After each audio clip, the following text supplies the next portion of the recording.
Bonjour à tous, alors nous sommes donc le mardi 5 mars, je ne suis pas là mais vous aussi. Et aujourd'hui on a dû déjà vous distribuer vos copies sur l'évaluation que vous avez faite le jeudi 15 février, donc avant les vacances, qui était une évaluation d'études de la langue.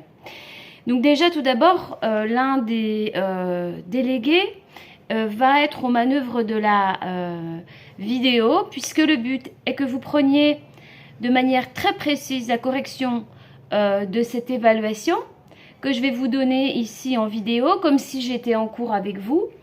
Et eh bien, vous allez devoir la prendre en note sur votre cahier d'études de la langue.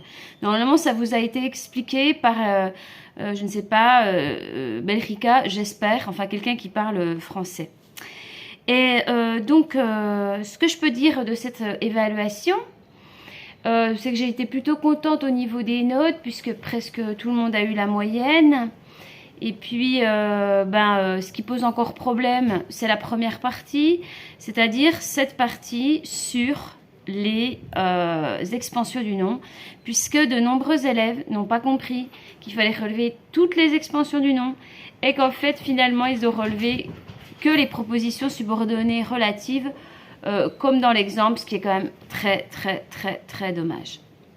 Bon, cela étant dit, dans cet ensemble de petits textes, vous aviez 21 expansions du nom.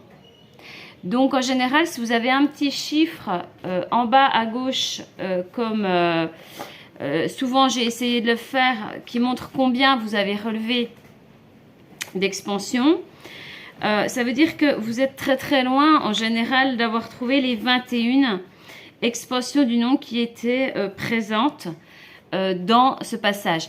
Alors, c'est pas que je voulais absolument que vous ayez les 21 expansions du nom. Simplement, je voulais que vous en trouviez au moins 10 ou 15 quand c'était le maximum. Donc, vous allez voir que c'était quand même assez facile d'en trouver une dizaine. Je crois que l'élève qui en a trouvé le plus, ça doit être Niels, à vérifier. Il lui manque pas grand-chose, donc vous pourrez aussi discuter avec lui la manière dont il a travaillé, puisque ce devoir n'était qu'en réalité une preuve du travail que vous fournissez. Et donc pour les élèves qui continuent à avoir des notes, je dirais, moyennes, voire insatisfaisantes, il y a deux raisons que je donne toujours. C'est soit des difficultés à apprendre, soit un manque de travail. Donc ça, c'est marqué sur votre copie. Alors, je vous propose de prendre votre feuille d'évaluation, donc celle-là, où vous aviez ici le petit texte, et vous voyez, il y a marqué 21, c'est-à-dire qu'il y a bien 21 expansions du nom. Alors, cette fois, je ne sais plus qui sont les délégués, si c'est Yovelis, Niels, Noah, je ne me rappelle plus, Bianca, bref. En tout cas, il y a quelqu'un qui va s'arrêter à chaque fois, qui va arrêter la vidéo pour que vous puissiez avoir le temps de prendre la correction. Et pourquoi c'est important de prendre la correction? Parce que vous imaginez bien que je vais réévaluer là-dessus une autre fois, puisque c'est pas satisfaisant en général. Alors c'est un gros travail, vous n'aviez pas beaucoup de temps et vous aviez beaucoup de questions. Alors, commençons par la première phrase. Ces personnages vont vous jouer l'histoire d'Antigone. Je vous ai demandé de relever les noms ou les groupes nominaux qui étaient dans ce texte. Donc, histoire, c'est un nom. Ces personnages, c'est aussi un nom. Mais ces personnages n'ont pas d'expansion, alors que histoire en a une. D'Antigone, c'est bien un groupe prépositionnel qui est complément du nom. Première expansion, ici. C'est la petite maigre qui est assise là-bas. D'accord, donc la petite maigre, ce n'est pas un adjectif qualificatif en soi, ni petite ni maigre. La petite maigre, si ça commence par un la ou un le, c'est considéré comme un groupe nominal. Je vous avais donné l'exemple, donc vous auriez dû comprendre pour la suite. Donc la petite maigre ça définit, c'est comme une métaphore d'Antigone, comme une périphrase d'Antigone. Mais ni petite ni maigre sont considérés ici comme des adjectifs qualificatifs en soi. Ils sont considérés comme la détermination d'Antigone, donc comme son nom. Donc la petite maigre qui est assise là-bas, eh bien une proposition subordonnée relative, c'était mon exemple. Et qui ne dit rien, le qui représente bien Antigone. Donc c'est une deuxième proposition subordonnée relative. Alors évidemment, il y a le est, donc vous auriez pu peut-être penser que c'était une coordonnée, mais ce n'est pas le cas. Elle regarde droit devant elle, il n'y a rien ici. Elle pense, non plus. Elle pense qu'elle va être Antigone tout à l'heure, qu'elle va surgir soudain de la maigre jeune fille, noiraude et renfermée. Jusqu'à la maigre jeune fille, il n'y a pas d'expansion du nom. La maigre jeune fille, c'est exactement la même chose que la petite maigre, juste avant. Donc la maigre jeune fille, c'est un groupe nominal, quelque part. Maigre jeune, ça va avec fille, mais c'est sa détermination totale.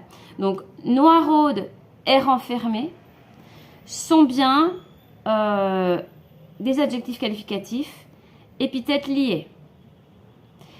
Que personne ne prenait au sérieux dans la famille, nouvelle expansion du nom, proposition subordonnée relative, introduite par que, pronom relatif, complément du nom ou alors complément de l'antécédent, c'est la même chose. Les profs aiment mieux que vous disiez complément de l'antécédent, c'est pas grave. Donc, maigre jeune fille. Elle se dressait seule en face du monde, seule en face de Créon, virgule, son oncle, qui est le roi. Donc de nouveau là, on a un nom, Créon, et 3 expansions qui vont avec ce nom quand même. Donc son oncle est bien une mise en apposition.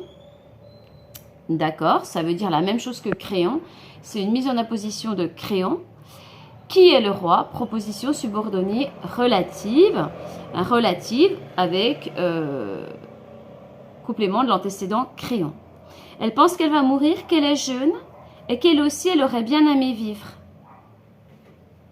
Rien ici. Mais il n'y a rien à faire, rien non plus.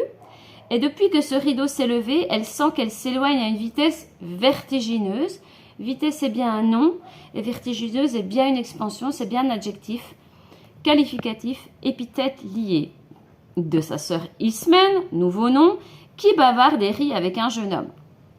Proposition subordonnée relative, introduite par qui? Complément de l'antécédent Ismène. De nous tous qui sommes là, bien tranquilles à la regarder,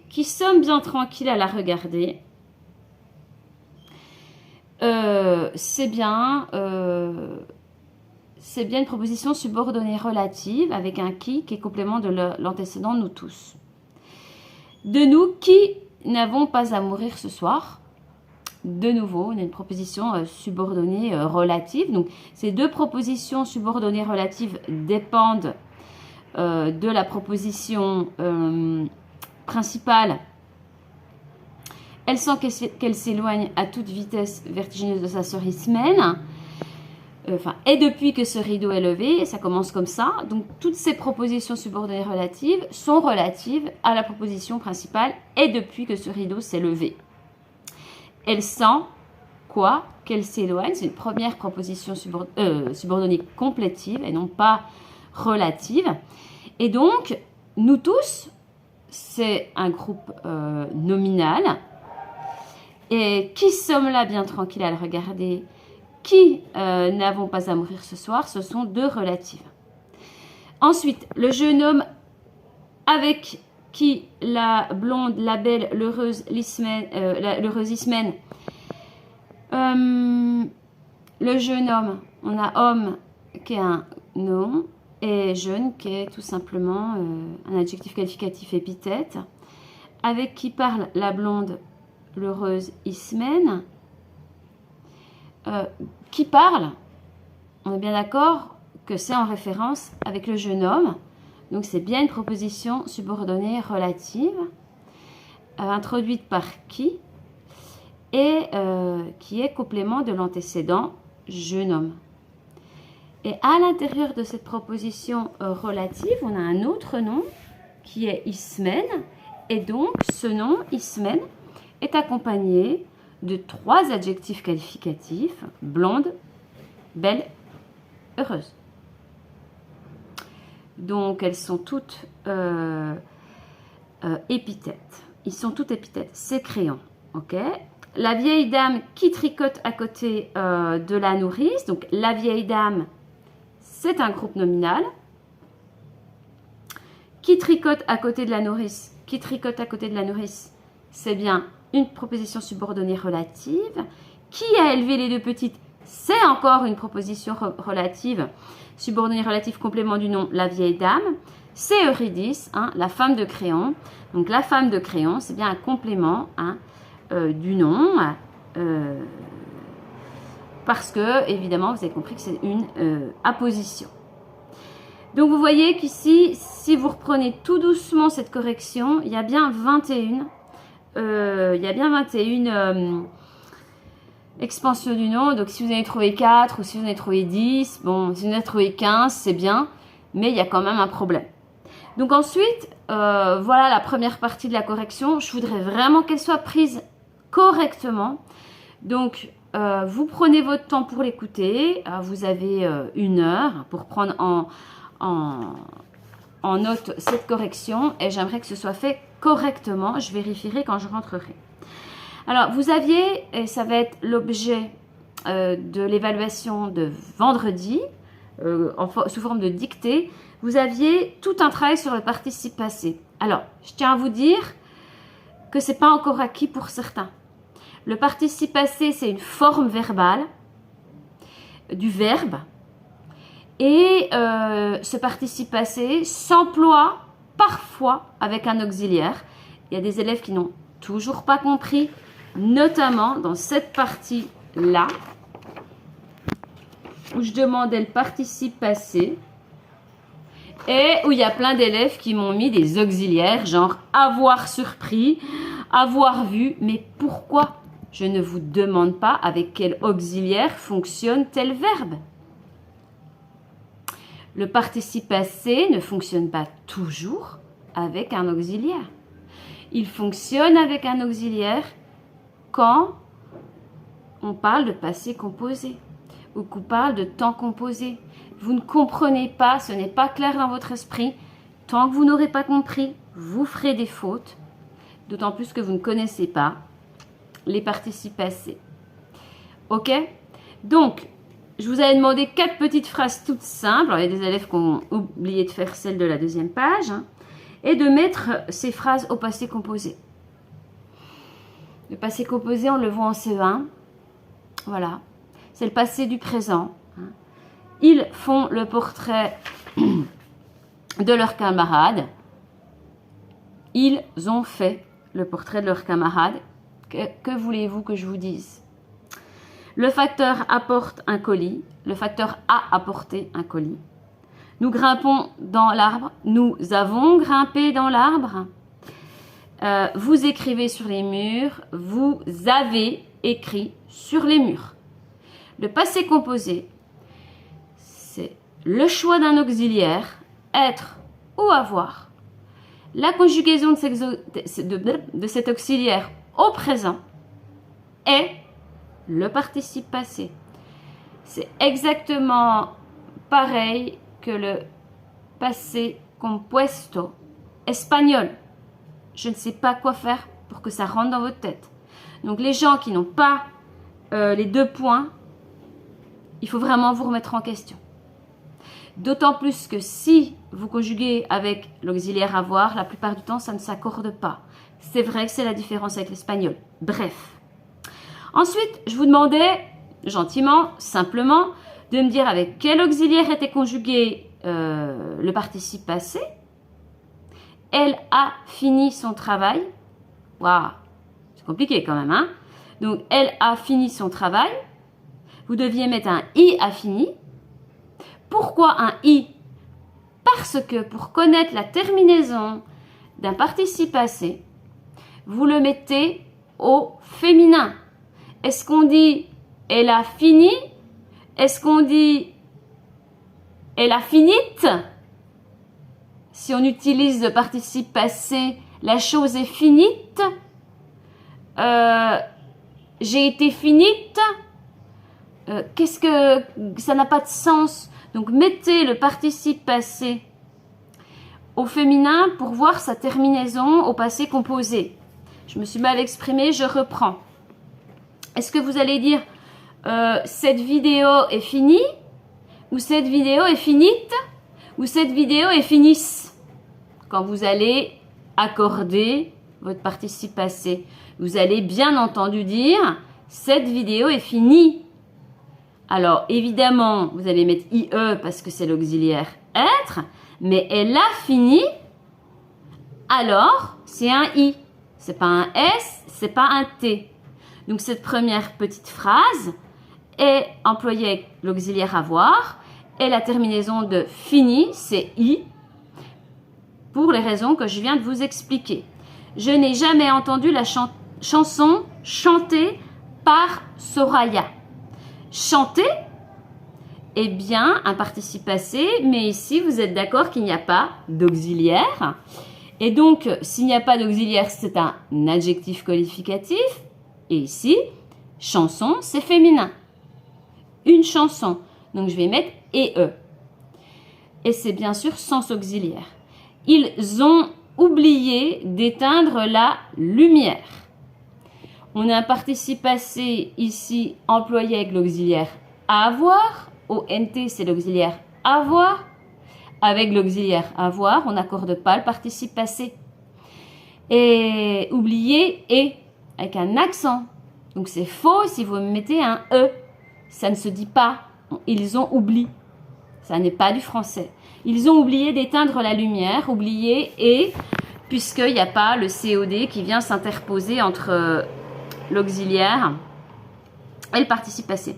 Ces clés, elle les a perdues. Ok?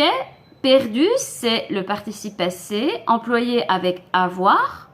Avoir perdu. Elle a perdu ses clés? Oui, elle les a perdues. Ce les, c'est le COD qui représente les clés. On a travaillé dessus 100 fois. Donc, le COD est placé avant l'auxiliaire avoir. Donc, perdu va s'accorder avec le COD les clés. Donc, perdu, UES, même si c'est l'auxiliaire avoir. Elles sont tombées dans l'escalier. Bon, ben là, c'est l'auxiliaire être. Je suis désolée. Si vous ne savez pas la règle, moi, je peux rien pour vous, quoi. Donc, elles sont tombées dans l'escalier. Elles, c'est féminin. Il y en a plusieurs. Elles sont plusieurs. Et ES. Elle a perdu ses clés. Cette fois-ci, le COD est après. Perdu, U. Hein? Si vous avez un doute sur perdu, est-ce que je mets un T ou est-ce que je mets un S? Non, parce que là, ça ne s'accorde pas. Les livres que j'ai choisis vont lui plaire. Donc ici, on a bien l'auxiliaire avoir, mais le COD est avant l'auxiliaire avoir. Les livres. Donc j'ai choisi IS. Nous avons raconté une histoire. Ici, pas de problème. Auxiliaire avoir, le COD est après. Raconter et. Toutes les limonades bues pendant la kermesse ont rapporté de l'argent. Qu'est-ce qui a été bu? Les limonades. Est-ce qu'il y a un auxiliaire? Non. C'est ici, bien sûr, un participe passé, considéré comme un adjectif qualificatif. Donc, bu, du verbe boire, B-U-E-S. Ok, ensuite, vous aviez tous des infinitifs. Donc, c'est la forme pure. La forme qui n'est pas conjuguée du verbe.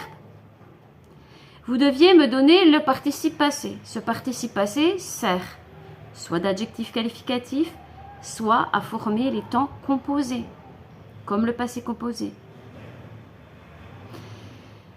comme le futur antérieur, comme le passé antérieur, et comme le plus que parfait. Comme le conditionnel passé, et le subjonctif passé. Tout ça, c'est des temps composés. Composés d'un auxiliaire et d'un participe passé. Ici, on ne vous demande pas avec quel auxiliaire il se conjugue. Je vous demande juste le participe passé qui a une forme du verbe. Donc, surprendre, surpris. Que veux-je mettre à la fin de ce surpris? Ça m'angoisse. Est-ce que c'est un S? Est-ce que c'est un I? Est-ce que c'est un T? Que fais-je? Je le passe au féminin. D'accord? Elle a été surprise. D'accord? Donc, surpris, c'est un S parce qu'au féminin, ça devient surprise. Est-ce que ça va? Voir, c'est vu. VU, c'est comme ça, il faut l'apprendre. C'est comme les irrégularités en espagnol. Poner, c'est puesto. Ok? Voir, c'est vu.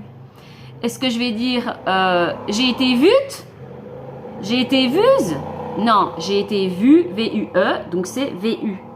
Dire, c'est dit. D-I-T. La chose a été dite. Au féminin, c'est dite. Teindre, un peu bizarre, c'est teint. T-E-I-N-T. Cette robe a été teinte. Ok. Conduire, c'est conduit. Ok. Elle a été conduite. Elle a été conduise. Non, elle a été conduite. Donc c'est un T. Regarder, c'est et. Vous savez que les verbes du premier groupe, c'est simple. Ceux qui finissent en ER, c'est et, sauf aller, évidemment. Enfin, si, mais après, ça devient plus compliqué. Offrir, c'est offert. O-2-F-E-R-T. Cette voiture m'a été offerte. Apprendre, c'est appris. Ma leçon, je l'ai apprise. Ok? La leçon a été apprise. A-2-P-R-I-S. Écrit avec un T. Hein? Cette lettre m'a été écrite par ma mère. Répandre. C'est répandu. Avec un U, parce qu'au féminin, c'est UE. Remettre, c'est remis. Hein? Toujours pareil, cette lettre m'a été remise. I-S. Aller, c'est aller. Et. Étudier, c'est étudier. Et. Suspendre, c'est suspendu avec un U, parce que féminin, c'est UE. Entendre, c'est entendu. Même chose, c'est un U, parce que féminin, c'est UE. Tondre, c'est tondu, avec un U. Apparaître, c'est apparu, avec un U. Courir, c'est couru, avec un U. Choisir, c'est choisi, avec un T. Pardon, avec un I, parce que la chose a été choisie. Et pouvoir, c'est pu, PU. Ok? Donc, prenez le temps de prendre cette correction. Ensuite, pour aller très vite, vous aviez 5 phrases. Bon, je pense qu'il y a des gens qui n'ont absolument pas compris de quoi on parle. J'ai pas fini de bosser, tu m'attends 2 minutes. Ok? Donc, bien sûr, c'est du familier. Ce ne sont que broutilles et bilviosées. C'est bien sûr un langage soutenu. La réunion commencera à 15h courant. J'ai pété mon écran, j'ai trop le seum. Familier. Le potentiel économique de cette région est inestimable. Soutenu. Alors, pour la partie discours direct, discours indirect, il y a des gens qui ont eu tout juste et qui ont compris. Et c'est très bien. Le discours direct, c'est quand les gens échangent des paroles directement. Donc, vous avez 3 passages de discours direct. La première ligne, où il y a un tiret. La ligne suivante, la ligne avec le tiret « Tenez ». J'ai mangé ma prune seulement, je laisserai la sauce parce que ça me ferait du mal. Et le troisième passage, c'est dans notre métier, il faut des jambes solides. Vous avez un tiret, c'est la preuve que c'est du discours direct. Le discours indirect, c'était un petit peu plus pervers, mais il y a beaucoup de gens qui ont très bien réussi. Donc, on a 2 immenses passages au discours indirect. Elle raconta qu'autrefois, jusqu'à liqueur. Puis, Coupeau, lui aussi, ne comprenait pas qu'on pût avaler des pleins verres d'eau. Tout ce passage jusqu'à sage est un passage au discours indirect. Et je dirais même indirect libre. Pourquoi? Parce qu'on a la petite phrase. Il conclut par cette phrase. Ça veut dire que tout ce qu'il disait avant, c'était des paroles. Et c'est des paroles rapportées indirectement. Et ça s'appelle le discours indirect libre. On ne l'a pas vraiment vu, on le reverra ensemble. Donc ici, c'était assez simple d'avoir les points, mais il fallait évidemment bien comprendre le texte. Donc c'est un passage qui est que du discours, à part les petites preuves, comme dit-elle, ajouta-t-elle, raconta, conclut, et vous avez bien sûr les tirets et le fait que ce soit un langage oral. Donc voilà pour cette longue correction de 25 minutes, 26 bientôt. J'espère que vous aurez le temps de la prendre en note. C'est ce que je veux que vous fassiez aujourd'hui, mardi 5, même si ça vous prend un peu plus d'1 heure.